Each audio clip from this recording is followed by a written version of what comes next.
Rajasthan police अब आने वाले दिनों में उर्दू और फारसी को छोड़ करके हिंदी में अपने कामकाज करेगी। इसे लेकर बाकायदा एक आदेश गृह राज्य मंत्री जवाहर सिंह बेडम के हस्ताक्षर से निकाला गया है और पुलिस महानिदेशक को लिखा गया है कि आने वाले दिनों में कार्रवाइयों में जो पुलिस की कार्रवाई है उनमें, पुलिस अनुसंधान की जो पत्रावलियां हैं उनमें और कार्यालय फॉर्म्स में, सूचना पट और अन्य व्यवहारिक कार्यों में राजस्थान पुलिस उर्दू फारसी के शब्दों को छोड़ करके हिंदी का पूरी तरह से प्रयोग करें। और इसका ये भी तथ्य दिया गया है कि मुगल काल से पुलिस विभाग में उर्दू और फारसी शब्दों के का इस्तेमाल किया जाता था, चूंकि उस वक्त उर्दू और फारसी के जानकार थे, लेकिन अब ऐसा नहीं है और इसकी वजह से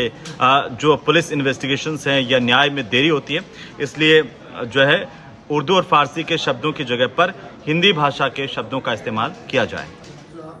ज़्यादा खर्च होती है, तो मैं जब राजस्थान में कई जिलों में दौरे पर गया तो मेरे पुलिस अधिकारियों ने मुझे कहा कि अब ये शब्द अप्रासंगिक हो गए हैं, इनमें संशोधन की आवश्यकता है।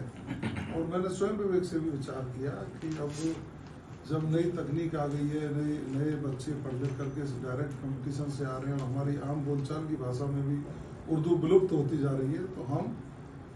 सरलीकरण करें शब्दों का, सरलीकरण करके जो आम